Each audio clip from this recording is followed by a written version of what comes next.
of this message is deception proof.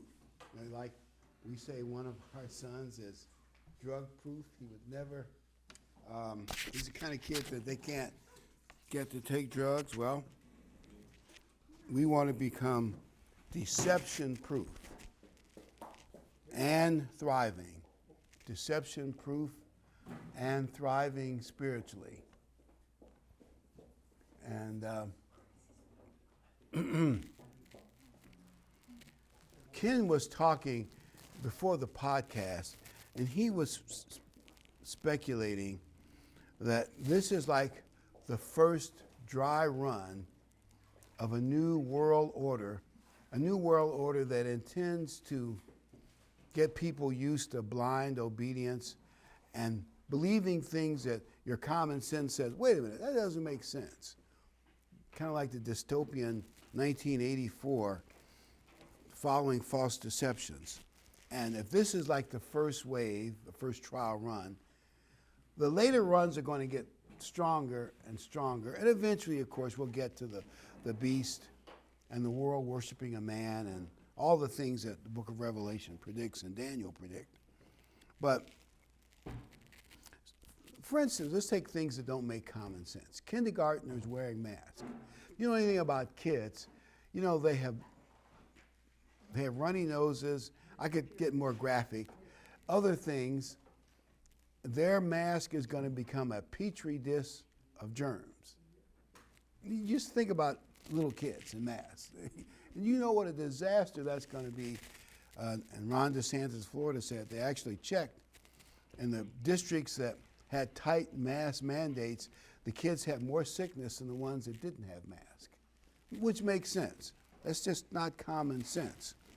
And you know the virus is sub-cell level. It's so small, a regular cloth mask won't hold it. Just shoots right. And people actually know that scientifically, but they still are caught up in the mask mandate. It's like, it's good most of the world's getting caught up in it. You can sign it's kind. I see this as a spiritual thing. Also, lockdowns. What do lockdowns achieve? Actually, because the virus gets in the air, it's going to be out there. It's going to get you. I mean, if you're vulnerable, probably sooner or later. All lockdowns did was destroy businesses, especially small businesses. Like the big government favors big businesses, but all the small businesses die on the vine, and it gives them more control. Actually, fascism is kind of socialism working with big companies. And like Hitler and Mussolini worked on some with the big arms manufacturers in Germany. But you get the general idea. But it doesn't work. But they're doing it in Australia, and they're using the Australian army to lock down the population. I actually saw some video. Unbelievable. And if you see something extreme overseas, you think, well, that'll never come to America. Don't be so sure of that. They want you to obey whether it makes sense or not. Jawohl. But you get the general idea. I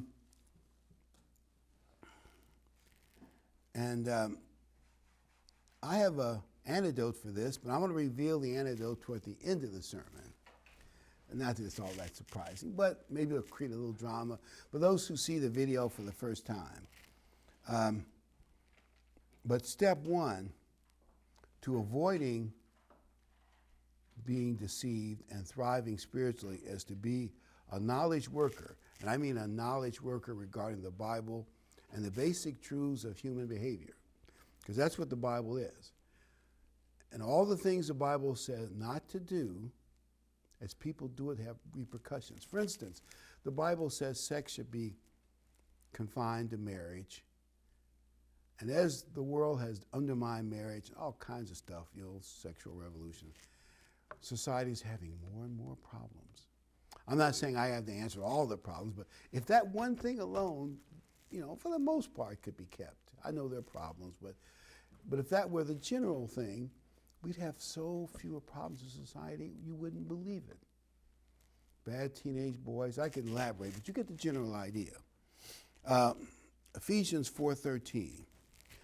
Paul writes, till he's speaking about gaining spiritual maturity, till we all come to the unity of faith, the knowledge of the Son of God, to a perfect man, to the measure of the stature of the fullness of Christ. That means spiritual maturity. That we should no longer be children, tossed to and fro and carried about by every wind of doctrine. In other words, some guy comes along with a clever argument here, he gets you. Another one comes along with a clever argument on the other side, he gets you. Tossed back and forth. And you'll see that politically too. We should be grounded in Bible truth, so we're not so easily swayed. Carried about by every wind of doctrine, by the trickery of men.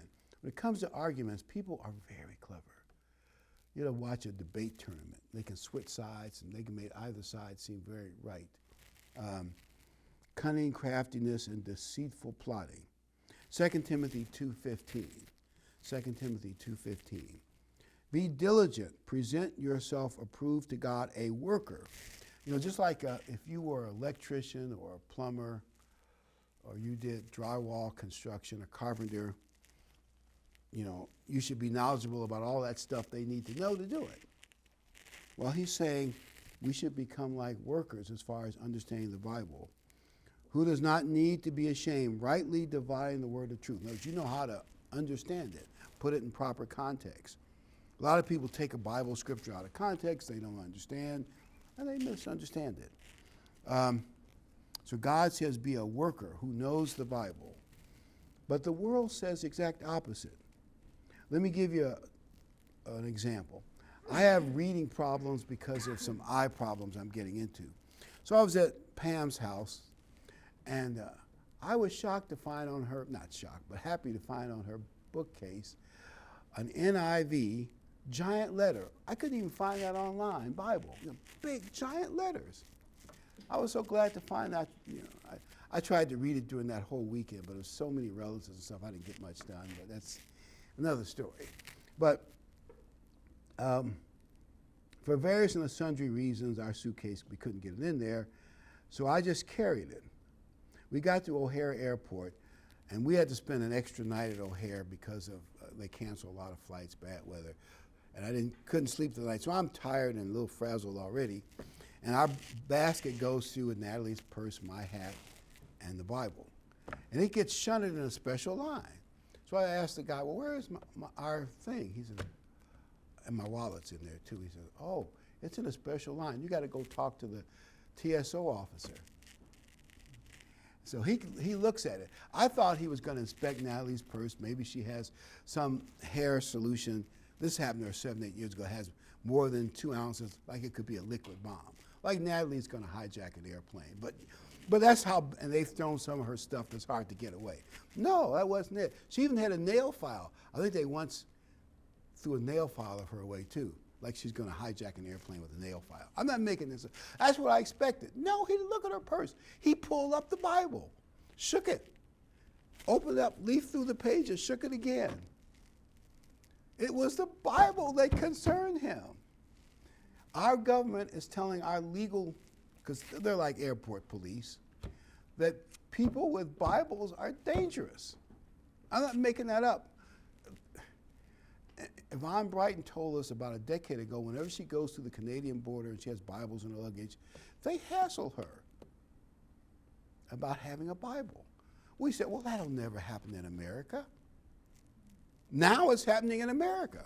The reason I'm mentioning that, if you were to go back in American history, and really not all that many years, the Bible was revered in America.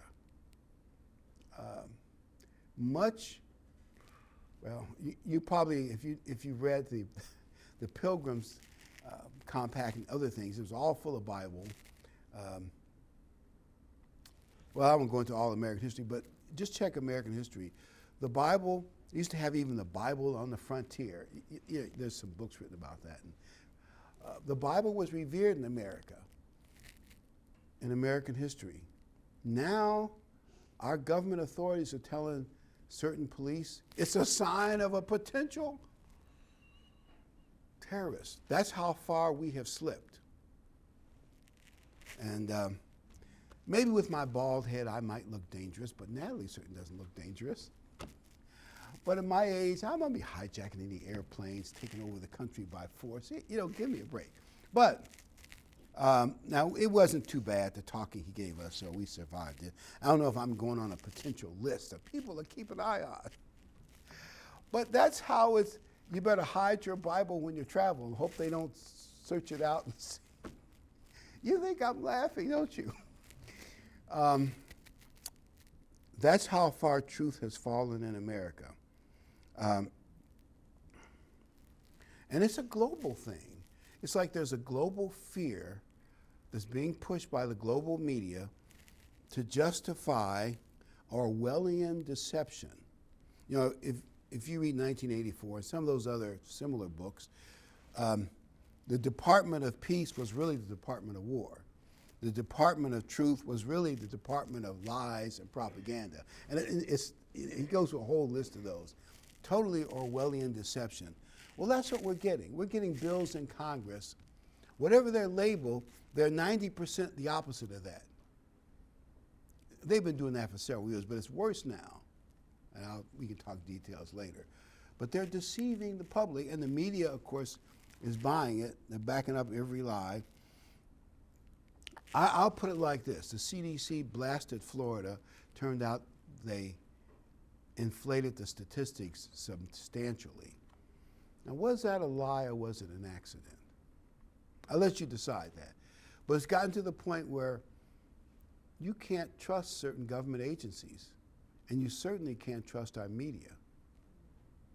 I would say you can't even trust much of academia as far as research honesty.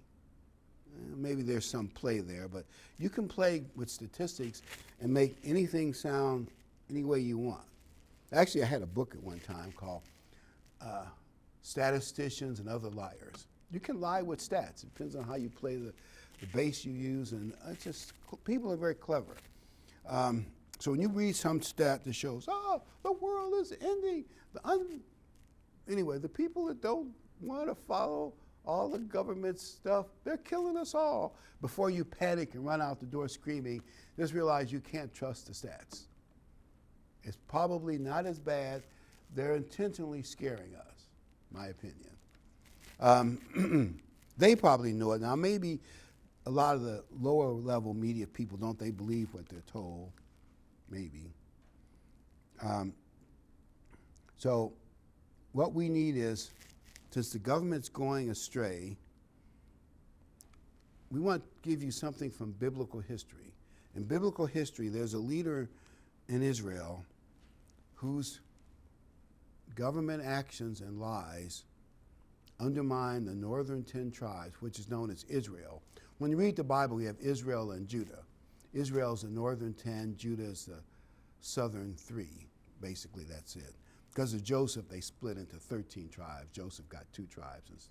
That's how, I know 13 tribes kind of confuses you, but that's how it actually is. So that the northern 10 went into captivity because of what Jeroboam did. God actually told Jeroboam that he would give him, because of Solomon's sins, he would give him the northern 10, and his dynasty would be as strong, and God would take care of it, just like David's dynasty, if he behaved himself. And you'll see it all in the scripture. I'm not going to read them all, but I'm going to read a little bit, 1 Kings 12. But Jeroboam gave into his base fears. I think his advisors probably feared it too, because these men are, even though they were in Israel, they're still carnal men that didn't really believe in God. You got to remember that. Even though God was around and God's real prophets were around, they didn't really believe in God. Their faith wasn't what it should be. Although they could have done better, that's for sure. 1 Kings 12:26. So his advisors probably helped feed his fears. And Jeroboam said in his heart, now the kingdom may return to the house of David.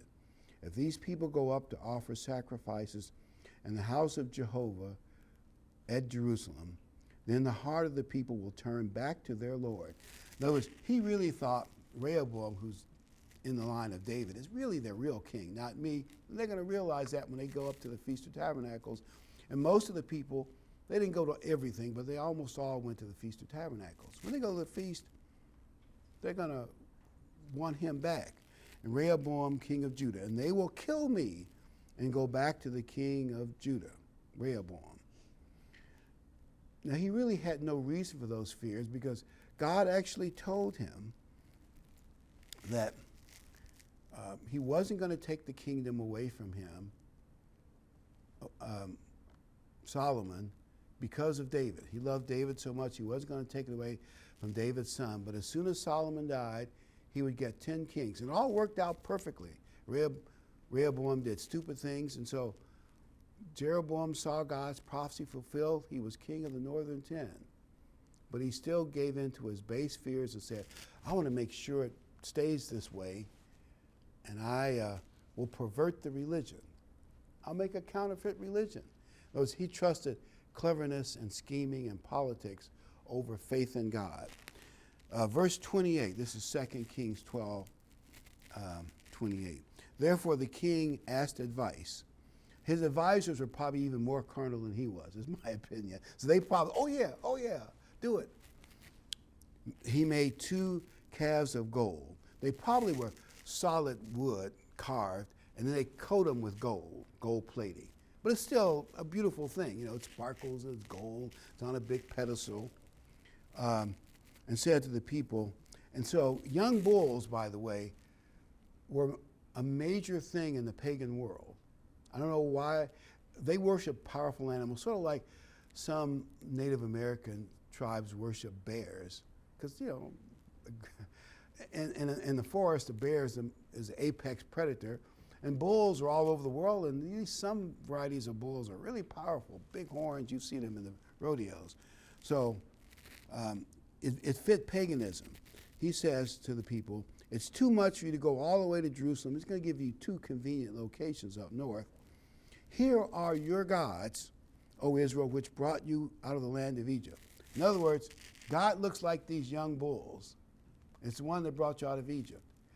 Now you realize that if you know anything about history, when they tried that with the golden calf, when Moses was on the mountain, God was quite upset. And Moses had him grind that thing into powder and the people drink it to prove how upset he was with him. But Jeroboam did it anyway, out of his fear. He felt insecure. Sometimes when people are insecure, they compensate by schemes. They say, well, I don't know if I can trust God, but I can trust schemes. I can trust myself. I can trust things like my cleverness or money or my political connections.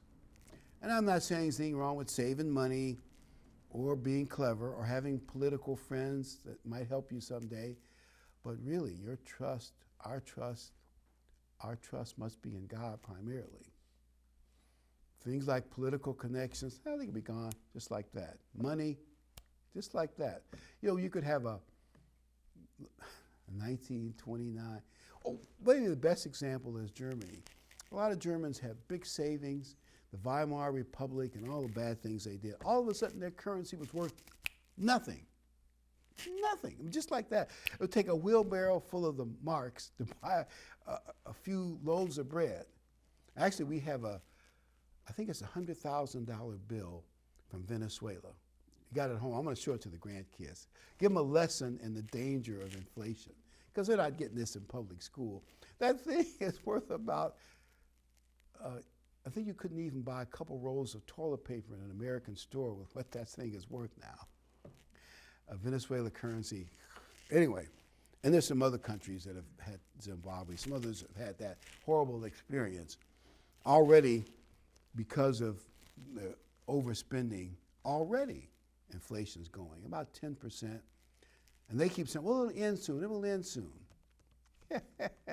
If they keep spending like that, the laws of economics, which you cannot defy, people think you could defy it, it's like the laws of human behavior in the Bible. If they keep doing that, I don't see how inflation can stop. Now they may get a break or two on certain products and brag about it, but you wait and see. My point is, you can't trust money. And even your own cleverness. You might be healthy as a horse today, but who knows what tomorrow might bring. So the only thing we can really trust is God. And that's the bridge you don't want to burn. And that's what he did. He burned the bridge back to God. And the northern 10 never repented. If you compare the list of kings, God always gives you the value of the kings, Judah and the northern tribe of Israel. The northern 10, Israel's kings are bad, bad, worse, ever, bad, the most worst ever. Judah had bad kings, good kings, bad kings, good kings, bad kings, really, really good king like Josiah. And obviously they did much better. But they kept the holy days. What he did was, he told them, don't go to the Feast of Tabernacles. Stay up here in the north and worship the golden calves. Because he was fearful they'd go back to the line of David. He was so wrong. Now, he got a prophet, and the prophet told him about the altar would go bad and that his dynasty would end in destruction and all that, which did happen. So it didn't really work for him. But as far as we can tell, he never repented. It's like, now that I've made this big commitment, I can't go back and tell people I was wrong. So as far as we know, he never repented, even though he knew better. We give an example. I didn't put the scripture in there, but if you read the rest of that section, in chapter 14, his beloved older son is deadly sick. Does he go to the false prophets that he's put in a counterfeit religion for advice? He knows they don't know anything. He goes down to Judah. Well, he sends his wife down to Judah secretly to talk to a real prophet of God to get the real goods. Now, his people are given the false stuff that he knows is false. You see the hypocrisy in that? We give the people the false stuff, but when crunch time comes, I'm going to the real people who are really in touch with God. But as far as we know, he never repented. They never learned to trust the God. They trusted worldly things. Now, I'm going to tell this joke. And for those who see this on my local audience, they agree with me. They're not going to mind this joke.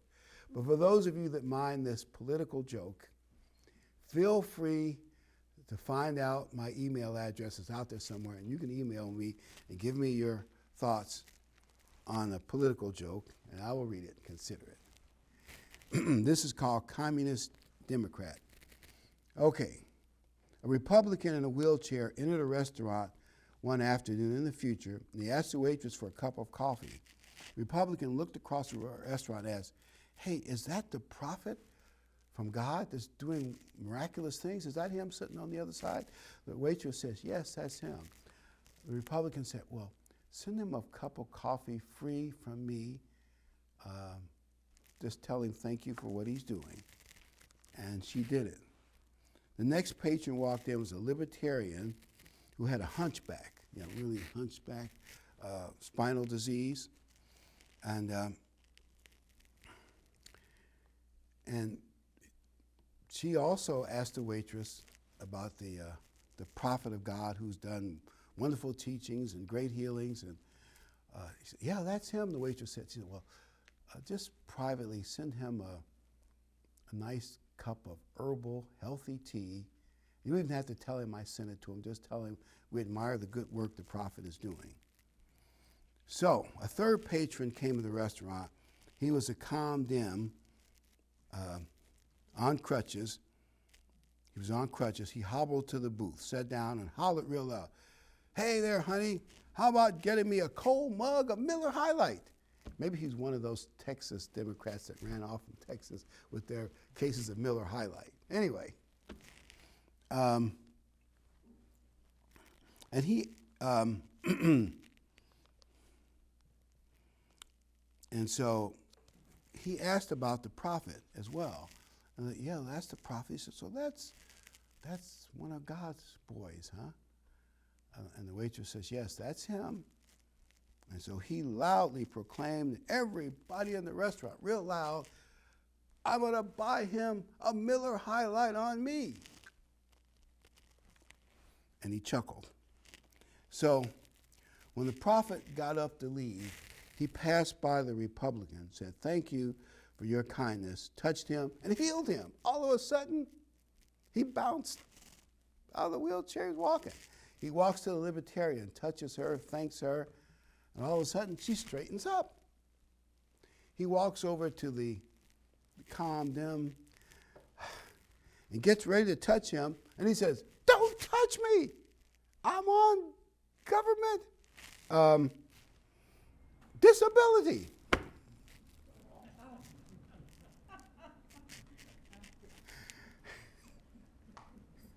By the way, he jumped out of his, I forgot to mention, he jumped out of the place where he was sitting, his booth. He jumped out and said, "Don't touch me, I'm on disability."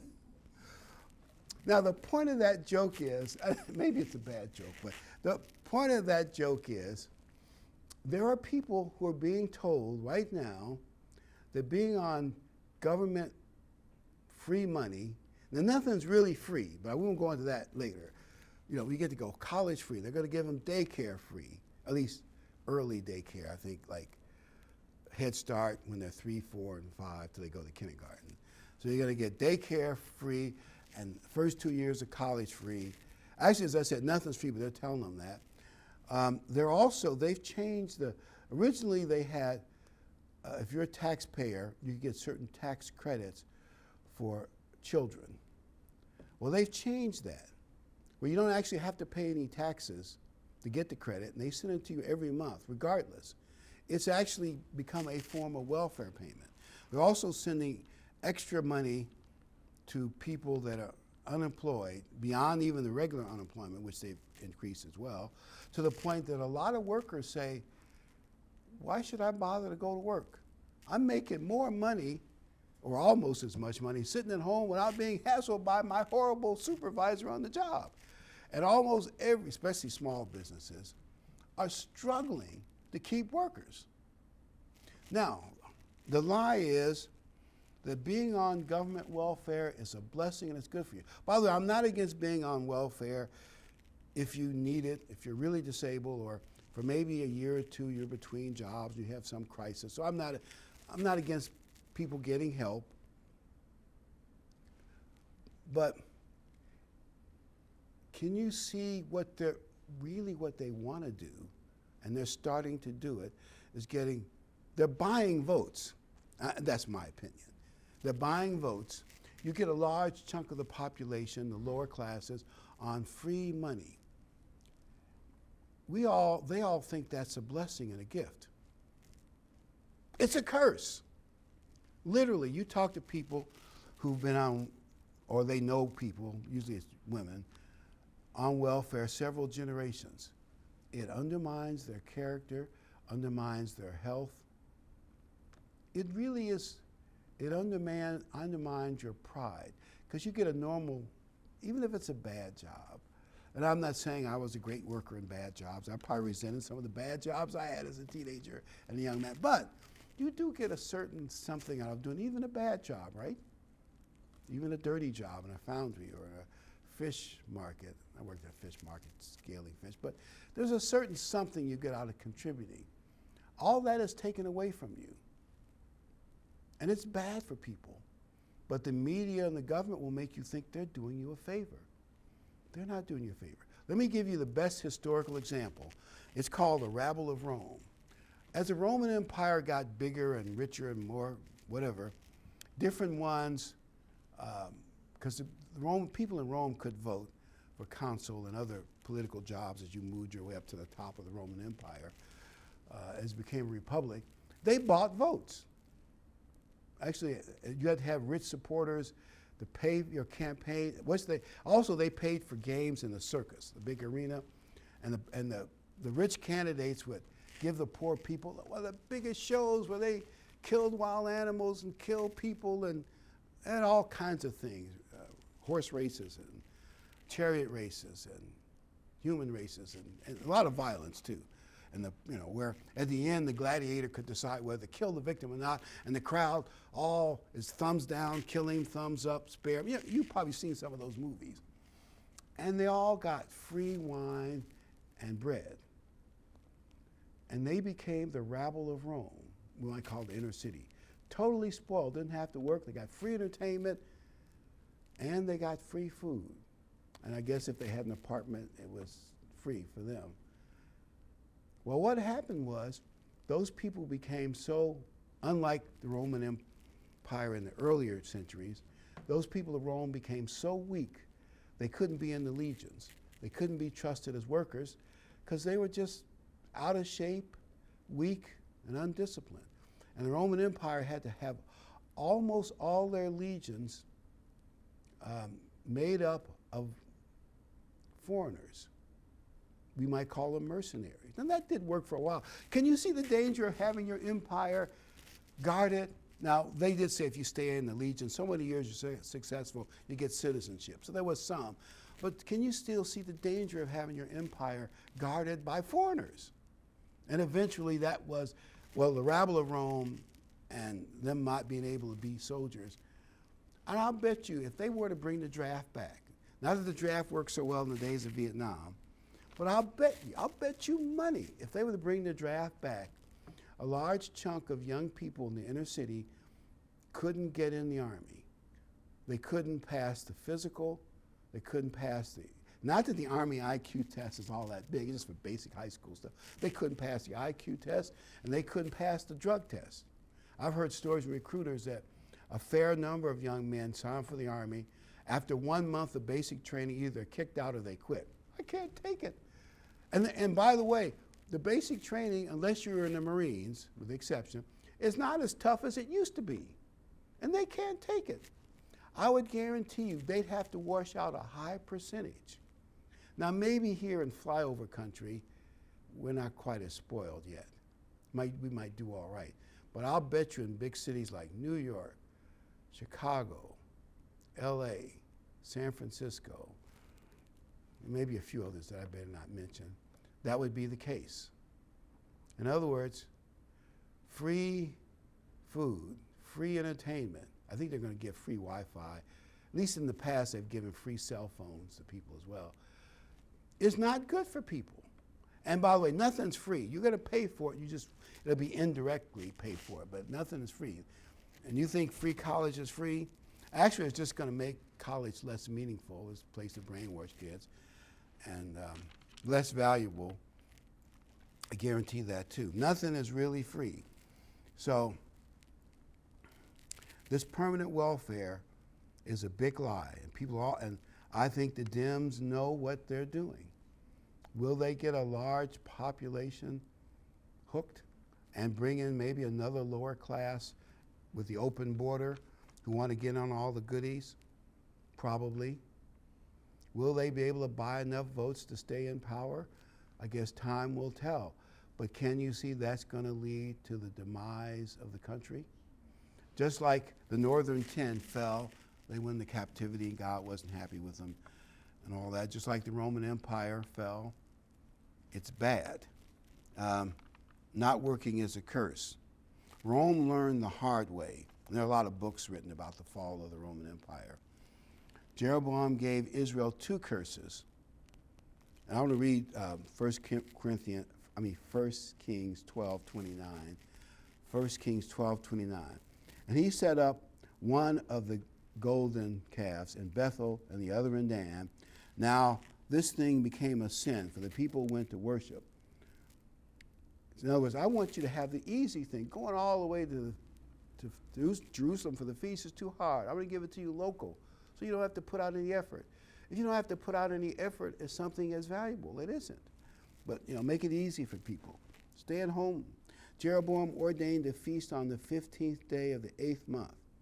In other words, he changed it in the month which he had devised in his own heart. In other words, he made it up. It was not biblical, based on nothing. He just made it up, he and his advisors. You realize that even if you have political power, now you can make a day people get off work, but you cannot make a day holy. No political power, no ecclesiastical power except for ordained by God. Only God can make something holy. He ordained a feast for the children of Israel. In those days, they did not have books. You all know the printing didn't exist. We think most people didn't even read, but they had very good memories, had to memorize stuff. They had scrolls, but they were expensive and hard to get, and they were limited in number. So the people lost an 8-day festival in Jerusalem. Would be 8 days of real Bible learning from people, priests who really did know the Bible. And it was a picnic, so they enjoyed it. It was fun, and 8 days of intensive Bible reading and explanation. Taking the feast away was robbing the people of something that would have made them spiritually stronger and could resist deception. They lost the truth that would have helped them stay closer to God, and staying closer to God is always good for a nation. The way to repent was blocked. But he also gave them a second curse. The second curse Jeroboam gave them, I'll read it in 1 Kings 12:31. I'll read it, 1 Kings 12:31. He made a house of high places, go on the top of hills to worship. And the pagans did that with trees and stuff, and made priests of the lowest of the people, which were not the sons of Levi. In other words, he fired the Levites, whose job was to teach Bible principles. They also were judges, and they did health inspections and that kind of thing. He got rid of them. They all, we believe, moved to the south, moved to Judah. He got rid of the Levites. Why did he do that? Because they knew too much that was true. It's like if you're a lawyer and you know your client is guilty, the last thing you want is a juror who thinks for himself and who knows too much. You want, and they do that. They interview the jurors, and you want people that are pliable, malleable, that'll believe if you're clever, believe anything I tell them. And you're going to get rid of anybody who knows too much about whatever you think you don't want them to know too much about. So he got rid of the Levites, and he picked people who would, in my opinion, teach anything for the money. Yeah, tell me, King Jeroboam, what do you want me to teach? We'll tell you. I'm high priest now. We'll give you instructions. And yes, sir, that's what we'll preach. They didn't know anything anyway. By the way, if you look at the first and second commandments, it's illegal to have carved idols.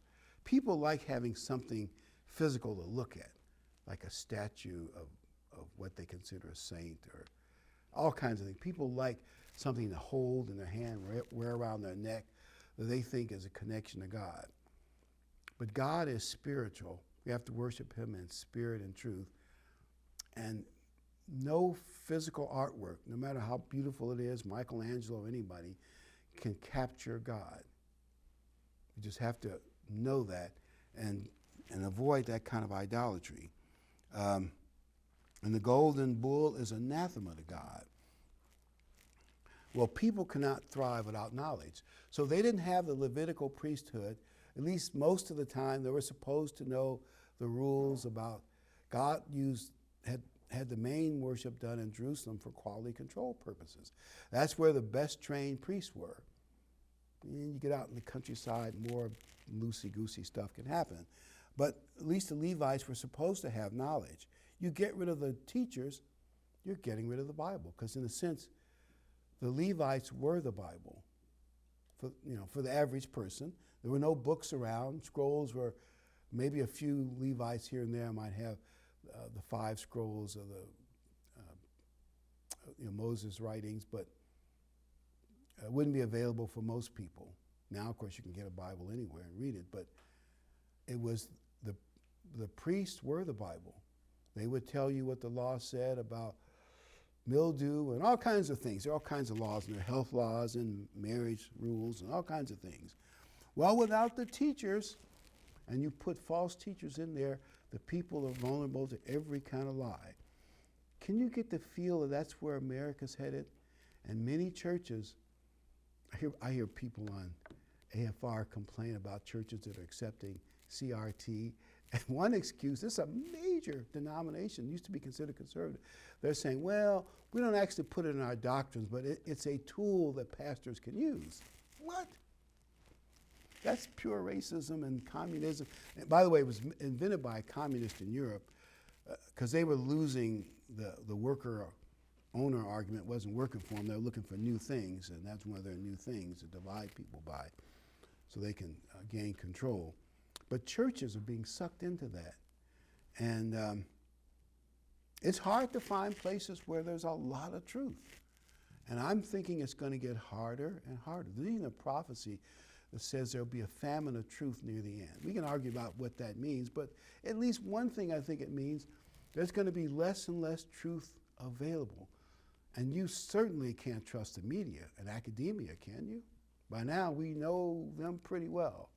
I remember guys saying, we got all the evidence that Trump was a Russian agent.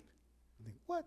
That doesn't even make sense. Why would a billionaire like Trump want to be a stooge for Putin instead of president of the United States? It doesn't even make logical sense. They couldn't bribe him. He doesn't need their money. He actually lost money running for president. But they had proof. Now, obviously, after 2.5 years and $35 million of investigation, yeah, well, there is no proof. But the media preached that for 2.5 years, and many people believed it and still believe it. So just remember, that's the media. You can't trust them. They didn't have any evidence. Believe me, if they had it, they would have brought it out and used it. They had rumors, but that's nothing but, I can spread a rumor, you can spread a rumor. People need good teachers. His new priests were like hired guns. They would teach anything Jeroboam wanted. The key to not being deceived is knowing the Bible well. And one way to know the Bible well is to go to the Feast of Tabernacles, get 8 days of teaching and a lot of fun, and also come to church every week, because this is a feast too, the Sabbath, and we all can kind of learn together. And people might think, well, I'm pretty solid. I know the Bible well. I don't need to learn anymore. That's the kind of attitude that'll get you in trouble. Like a coach tells a team, oh, we're pretty good. We don't have to worry about that team. We're much better than they are. Coaches say, when you get too confident in yourself, that's when you have a big fall. Anybody can be deceived. Human nature is tricky. We need all the learning, all the encouragement we can possibly get. So come to the feast. Come to the weekly Sabbath. Keep the faith. Keep the Feast of Tabernacles. Keep the weekly Sabbath. Learn together. And if we do that, we will thrive in a world full of lies.